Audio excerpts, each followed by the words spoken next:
Hello everyone, welcome to Skilled Dev. Trey here, and in this lesson, we are going to discuss Big O complexity. As software engineers, it's essential to understand Big O because this is the concept that we use to determine how good our code or our algorithm actually is. And it's also universal. Whether you're at a tiny startup or Google, if you write the same algorithm using any language that you want, it will always have the same Big O. So when you understand these concepts, it allows you to write better code on your job. It's something that I think about frequently when I'm choosing the data structures or I'm choosing the way to solve a problem, because when you have the right concepts in mind, you can write the best code possible.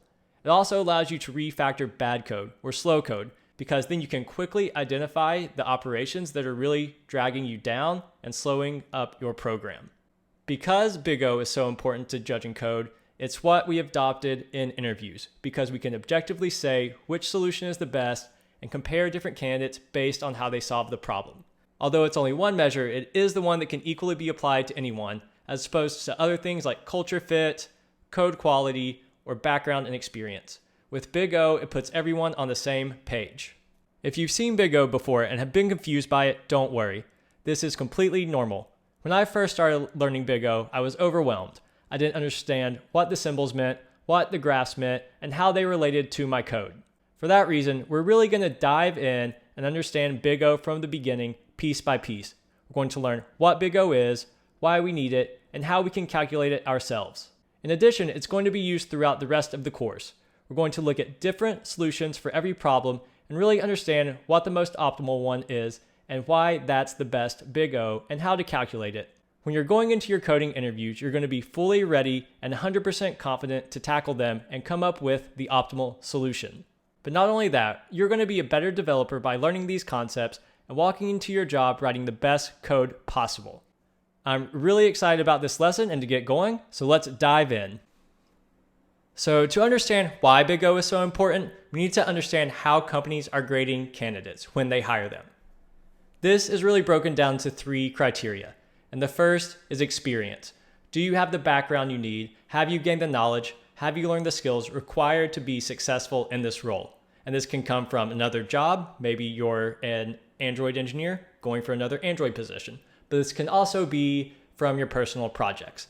Maybe you want to work with Python APIs, so you'll build Python APIs or React frontends. Whatever it is, you need to show that you can do what's required in the role.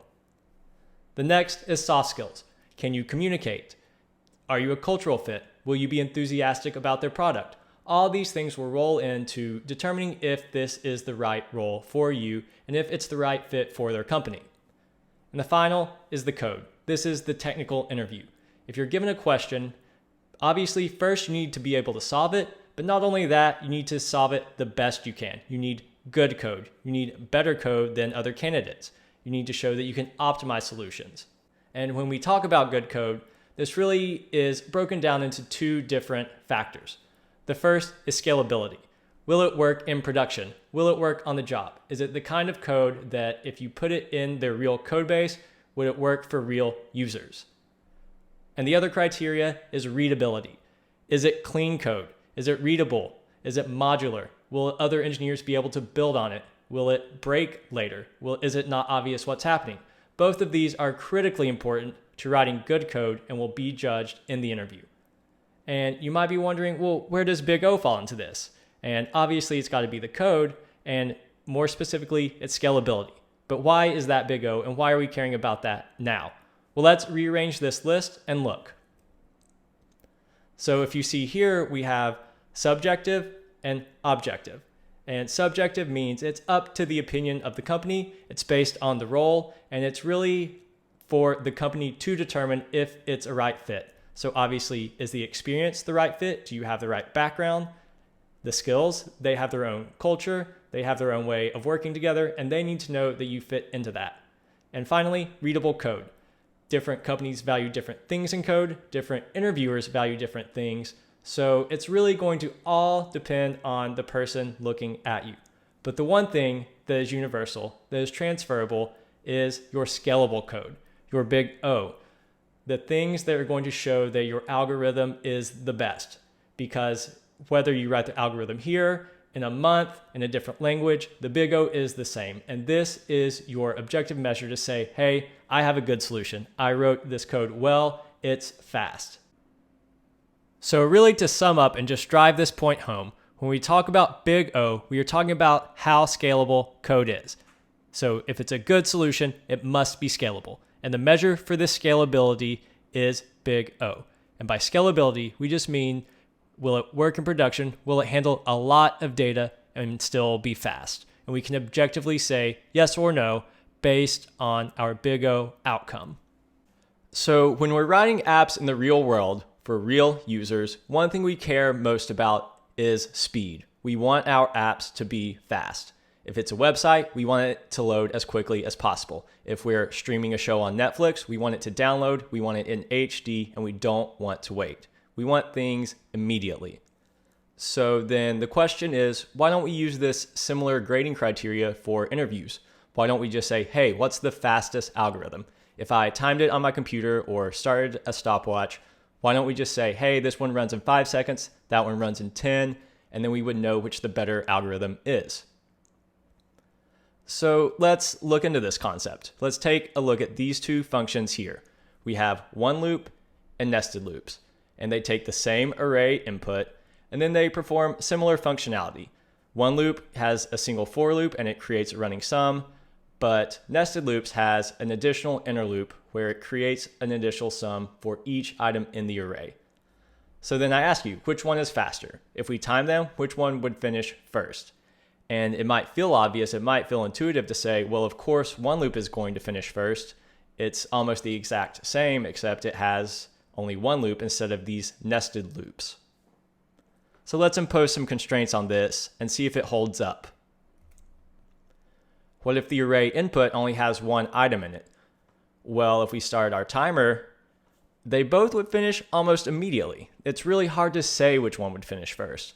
We could even set a granular timer on our system, and honestly, both would likely finish in less than a millisecond. It would almost be impossible to tell which is faster in this case. It's like, okay, well now let's increase the data. Maybe one item is just a weird edge case. And let's look at 10 items. And honestly, it's still going to be a pretty similar scenario. We can't really say for sure one loop will finish first. 10 items is nothing to a computer. And for an end user, it would feel instantaneous. This is going to take milliseconds, a millisecond, less than a millisecond, who knows? But it's going to be incredibly fast. So now we're wondering, okay, well maybe we just need to put a lot more data. So let's go to 10,000 items. This is starting to get to more of a real world scenario. 10,000 is a lot. So is one loop going to finish faster? And most likely at this point, yes, it would. There would definitely be a repeatable, noticeable difference in time, although probably not very large. But we could say, okay, if we're timing it, one loop is going to be faster. So let's add another constraint. Well, what if we're running them on different machines? What if one loop is executed on a cell phone, but nested loops is executed on a supercomputer? Well, for 10,000 items, maybe nested loops will still finish faster. These supercomputers are blazing fast, so it could blow through it in no time. So now we have this outside factor that if it's on a different machine, we can't say for sure one loop is faster. And now let's add another constraint. What if nested loops is written in C++, but one loop is still written in JavaScript? So the algorithm won't change, but the way it's handled will be different. C++ is compiled, it's not interpreted. So for 10,000 items, maybe nested loop goes through them before one loop can even be interpreted. So really we have these outside factors. We have other things that are impacting our speed. So we can't objectively say, we can't inconclusively say that yes, one loop is better when we're using something like time. So even though it's intuitive to us as humans, we need something that is objective and repeatable for interviews, for understanding our algorithms. Okay, so now hopefully we feel comfortable saying that, yeah, timing an algorithm, measuring how long it takes to run, is not a fair way to determine how good it is. It is just too impacted by external factors and things that aren't based on the logic of your code. So then what is the fair way? How can we objectively say one algorithm is better than another? Let's look at our two functions. So we said that one loop must be faster than nested loops. We said this because the logic for each is very similar, but the difference is that nested loops is doing a lot more work. It's definitely going to use our CPU more. It's going to take more iterations to finish. So what if we compare that then based on the iterations it would take, the number of operations that are going to be required to finish executing each function? Well, with an array length of 1, we know that one loop iterations will be 1. It just iterates through the one item. Nested loop as well. There will be 0 to 1. So the difference is going to be 0. They're going to be the same. There will be no additional work from nested loops to one loop. But if we increase the input size to 10, the array length to 10, one loop still does 10 operations. Nothing has changed. It will go through the entire array length. But nested loop, it now does 100 operations. It starts at 0 and then goes through all 10 items. It moves to 1 and then goes through all 10 items again. And it does this until the outer loop reaches 10. So 10 times 10, the number of times it goes through the loop, is 100. And the difference here is now 90. So our nested loops take 90 additional iterations relative to our one loop. Well, what if we go up to 100? And once again, the number of iterations required for one loop is the same as the array length. But nested loops, 100 times 100 is now an additional 9,900 iterations more than our one loop. If we increase to 1,000, well, one loop is 1,000 iterations, but nested loops takes 1 million iterations. It's 999,000 more iterations. So we can continue to see that as we increase the array length, the input size, the difference between nested loops and one loops becomes very apparent, and it's growing. It continues to get larger and larger as you add more data. If for 1 million input size, that's still a reasonable number of items to loop through in one loop. When we multiply them together, that's 1 trillion. That's 999,999,000,000 more iterations. And if you continue to increase the input size, well, it stays reasonable for our one loop, but it becomes incomprehensibly large for our nested loop. So if we look at these calculations, these operations, we can now very clearly and mathematically say that, well, yeah, nested loops is doing more work. It has to be the worst algorithm. It will take longer and it will use more of our resources to complete. And that is exactly what we're talking about with Big O. As our input size increases, as it scales, we want to know how the algorithm will perform. So when we say n, that just means an arbitrarily large input. We don't look for specific inputs. We just want to know at scale in the real world with a lot of data, how will it perform? And we know that the input size as it grows will drastically change how it functions. So now based on this knowledge, we can redefine our functions based on their Big O. So n is the input size, the array length, and as it increases, we see that one loop is O of n, it increases at the exact same rate. If the input size is 1 million, the number of operations it requires, iterations it takes, is also 1 million. For nested loops, it's squared. It takes n times n, or the input size, or the array length multiplied by the array length. So it increases by the square. And once again, n is not an exact value. You can maybe think of it as an exact value as you work through it to put more real world context, but all we're saying is as the array length, as the input size, as this n grows, how is algorithm going to function? And for arbitrarily large n, for linear, it's still n. And for arbitrarily large quadratic, it's n times n. So now let's just be very clear and really drive this point home. When we use the letter n, all we're saying is it's the input size, it's the array length, it's the number of items in a linked list. It's just the total items that are being sent to your function and being processed by your algorithm. And what we care about is when n gets very large, when it really starts to grow, when it gets into this real world data aspect. We can see the huge divergence in the algorithm based on the number of operations it takes. So n is the input size, and Big O is how a function performs based on the input size, the order of complexity of this function, the number of operations it will take to finish based on the input size that we give it. So we saw an O of n squared. So the input size was n, and for our one loop, it was O of n algorithm. The operations required is the same as the input size. For nested loops, it was O of n squared. So when we gave it n items, it took n times n operations to complete it. So when we give the big O time complexity of something, time here doesn't mean time as we know it.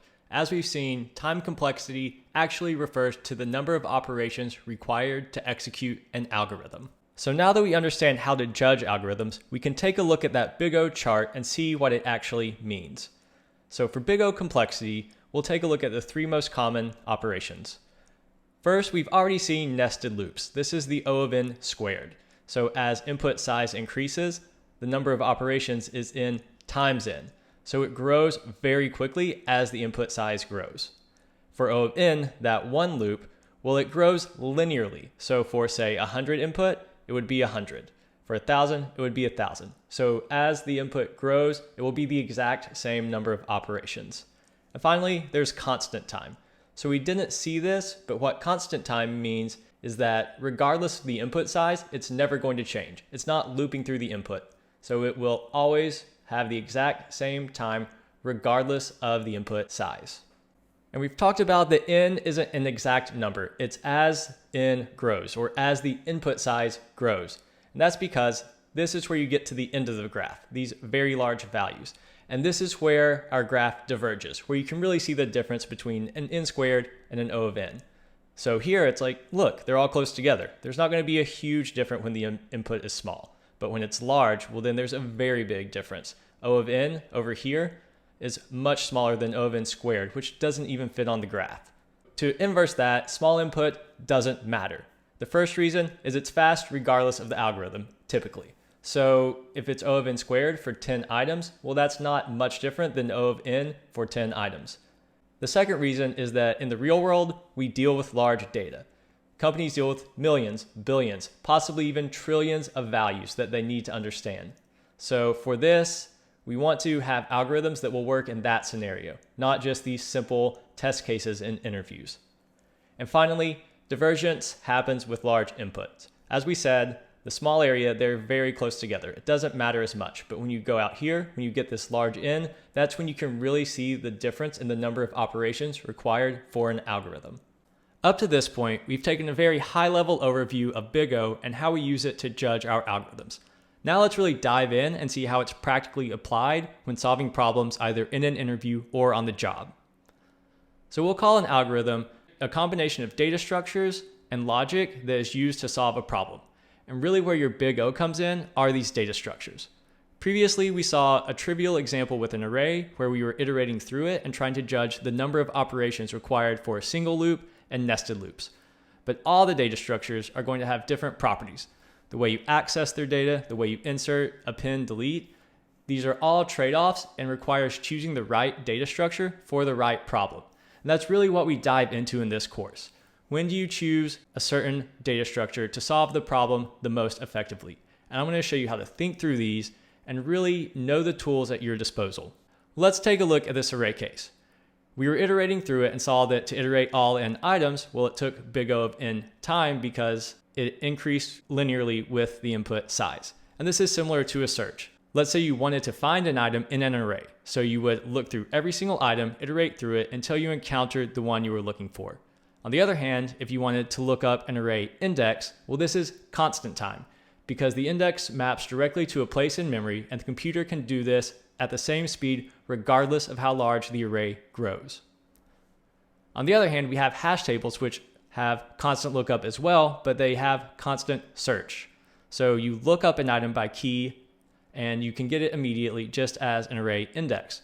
But with hash tables, there's not really a concept of search because with the key, you can still find the item directly. You don't have to search through the entire space to get it. So really understanding these trade-offs is where it's going to be essential. And let's dive into this array versus hash tables just to get a little more concrete understanding of picking the correct data structures to improve your big O. So let's take a problem that's similar to a real world scenario.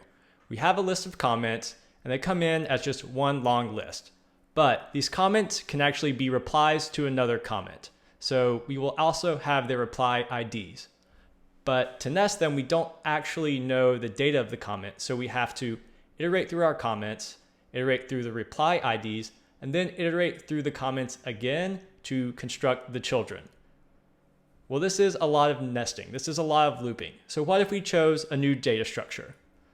What if instead we took the input data and constructed a hash table? We use the IDs as the keys and are able to get constant O of 1 lookups on these IDs.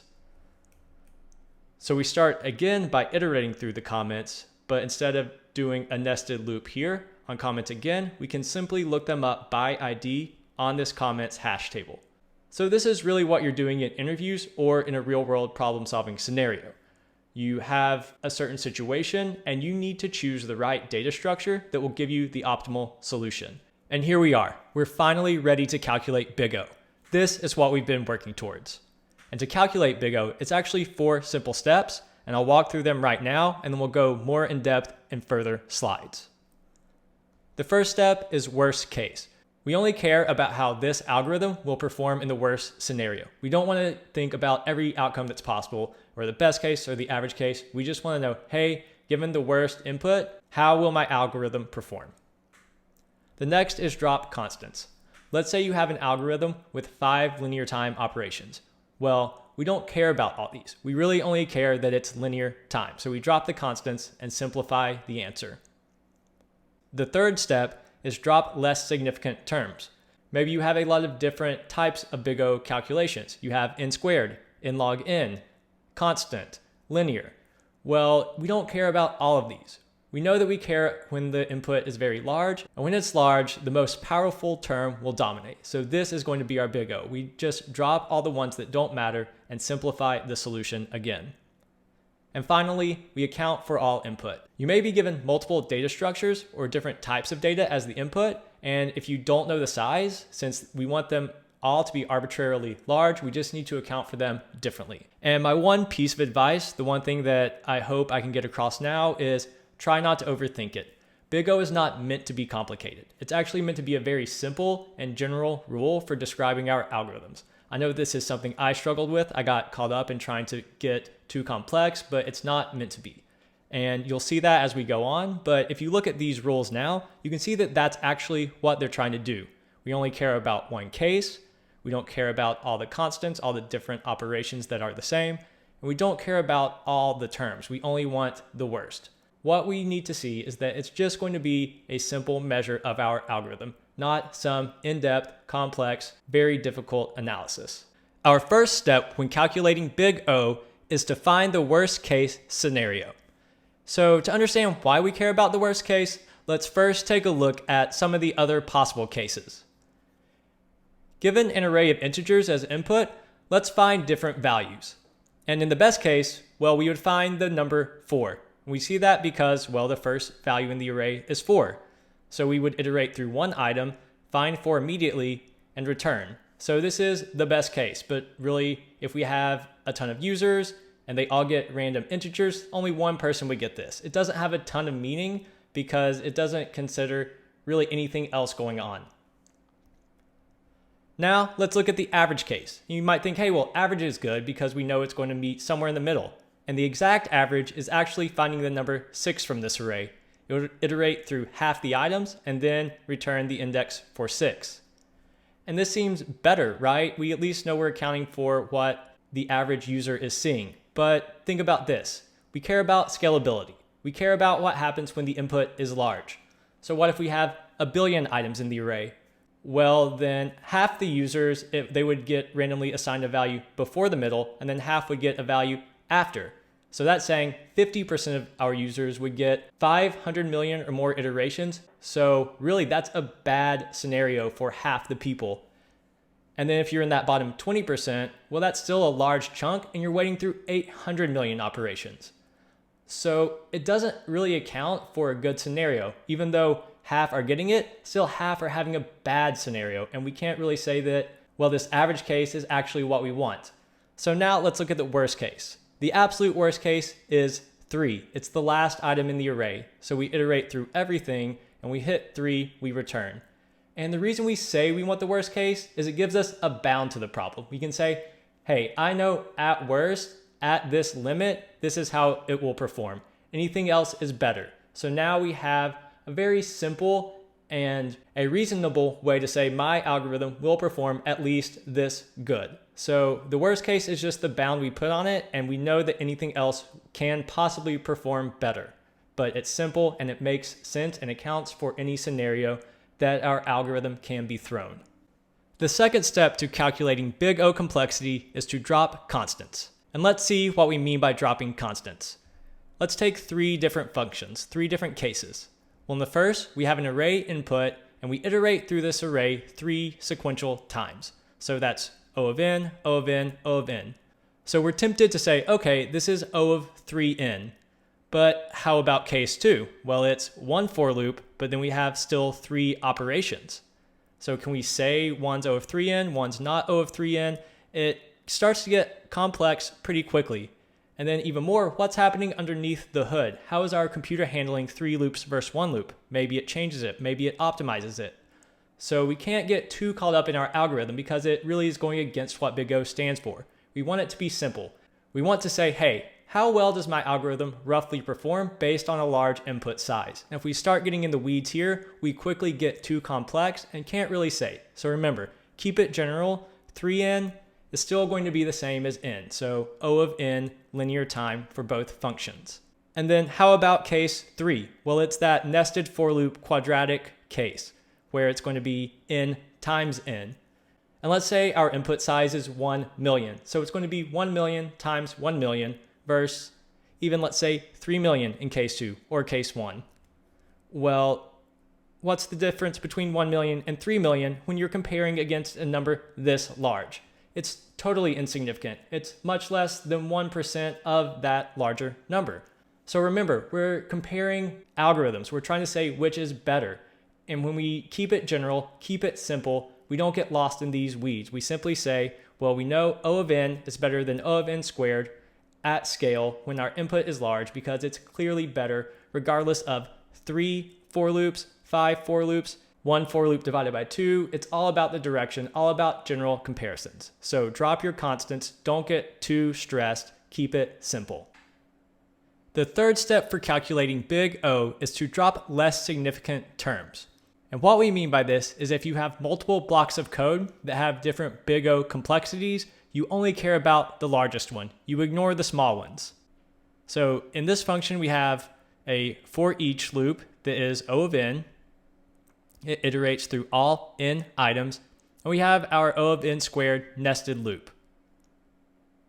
And remember, what we care about is when input gets very large. And hopefully we've already seen and can tell that, well, when input gets large here, the O of n squared will get much bigger. So let's take our case where we have 1 million items again. So O of n is obviously a million, and we've seen that O of n squared is a trillion. And the thing is, a million isn't even a crazy amount in production data. It might even be considered small. It would take milliseconds to iterate through. But a trillion, that's getting pretty large. A trillion operations, even on a normal computer, is probably going to take a few minutes, 10, 15, 20 minutes, whereas a million will take milliseconds. So if we add them together, well, 1 million, 1 trillion, the million doesn't add anything. It's so small compared to the trillion that we don't worry about it. Remember, big O is meant to be simple. It's meant to give us a baseline understanding of how the algorithm performs. And in this case, the n squared at scale is so much more powerful that we just ignore the smaller terms. And this is true for any big O comparison. Whatever the largest is, we say that's the complexity of that algorithm. So ignore small terms and only count the biggest big O calculation as the complexity for that algorithm. In this case, we would say it's O of n squared. Step 4 to calculate big O is to account for all input. Up to this point, we've really only been looking at functions that take a single data structure as the input parameter. But really, there's no reason we couldn't have more. You could have 1, 2, 3, as many as the problem requires. So then, how do we calculate this? What's the most important factor? Well, we need to consider that we want it at scale, and either of the input data structures can be the biggest. Either of them can be infinitely large. So all we have to do is add them together or multiply them together depending on how the function operates. So earlier we said we didn't add O of n together, but in this case we don't know which is bigger, n or m, so we add them together and we would say O of n plus m because we have to account for either size being larger. And when it's nesting, instead of adding, we simply multiply. So we have an n outer loop and an m inner loop. So instead of O of n squared, this case is just O of n times n. And with that, we have all 4 steps we need to calculate big O. Using this, you should be able to take any function and understand what's going on. So now let's dive in and take a look at the most common big O calculations. And now we've covered the entirety of the theory behind big O. We understand why we need it, what it measures, and how we can calculate it ourselves. It's something we'll use for all our algorithms in the course. We will judge the complexity, how good our solution is, then also figure out how we can get better solutions based on the current big O and the optimal big O. This is something you'll use in your interviews and on the job. I'm super excited to now have the foundation that we can build off of for the rest of this course. So let's take a look at some of the most common complexities and how you'll see them. The first big O we'll look at is one that should be familiar now. It's O of n linear complexity. And what this says is as the input size increases, well, the number of operations is the same as the input size. So the most common we've seen is the for loop, iterating through an array. But this could be iterating through any data structure as long as you're touching every element. For example, going through all the nodes of a linked list or all the items in a graph. When you're touching all the items, we know that this is linear time big O. Another common one is one we've looked at as well, which is the O of n squared quadratic time complexity. This is usually most common in a brute force solution. You nest loops and you perform the same operation for each item in the array for an additional length of the array. So as your input size increases, the number of operations is squared.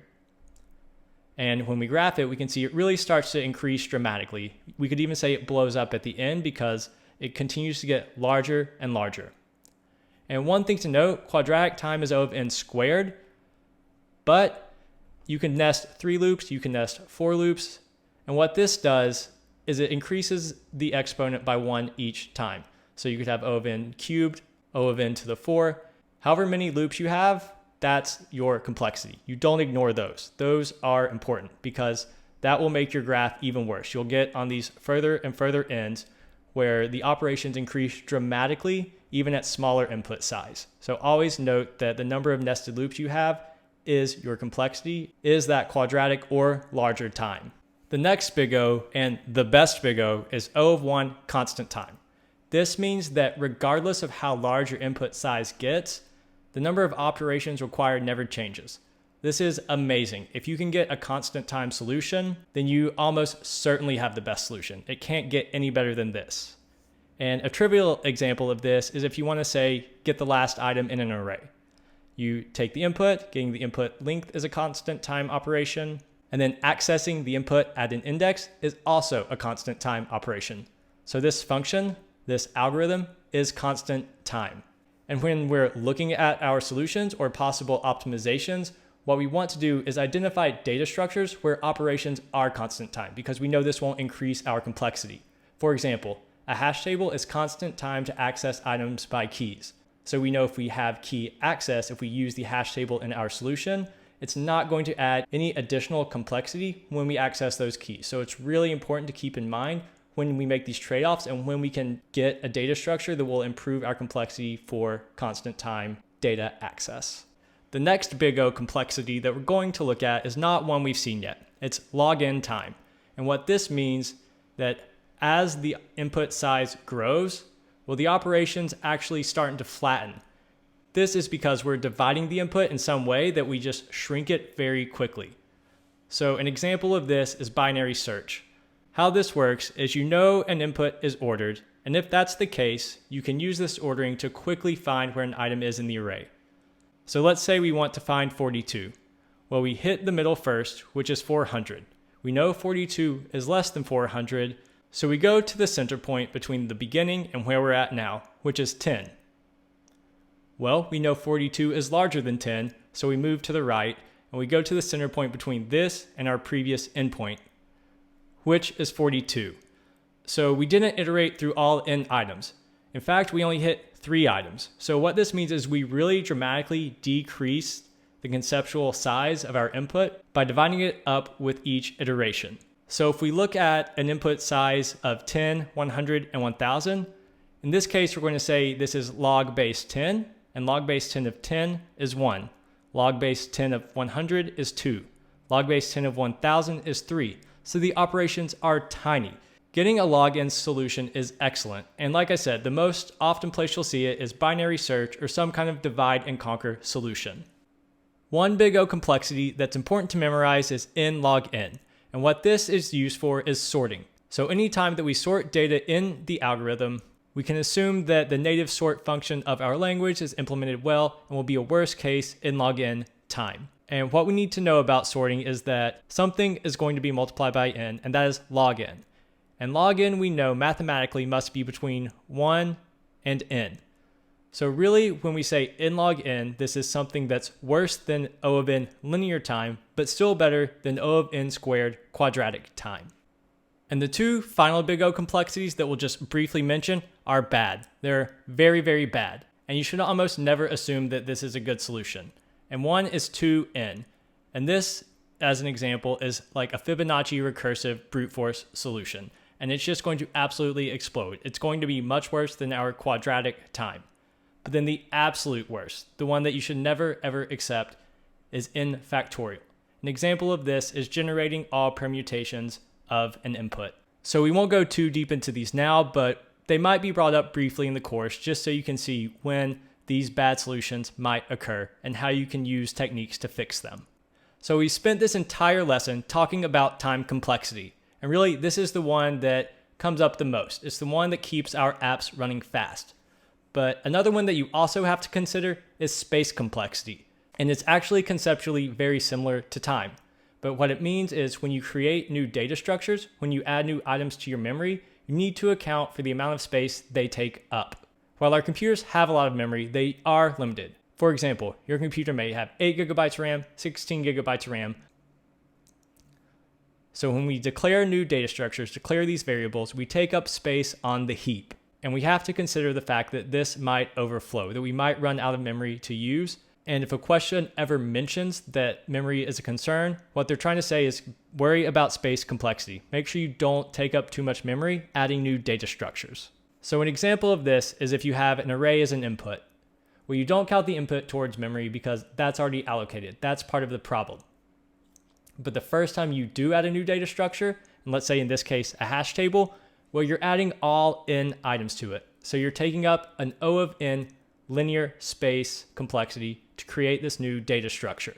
But the rules for calculating it are the same. So if you create 2 or 3 new hash tables, well, this is still O of n linear because we dropped the constants. So I think you'll understand this more as we go through the course, but really, once again, it's the same. It's what we've been doing this whole time, but you're just applying it to the space that the data structure takes when you declare it. All right, everyone, that was it. We are done with Big O. We have our foundation. If it's still fuzzy, you can go back through it, but I encourage you to start the course because we're going to continue to talk about it. Every problem is going to mention it.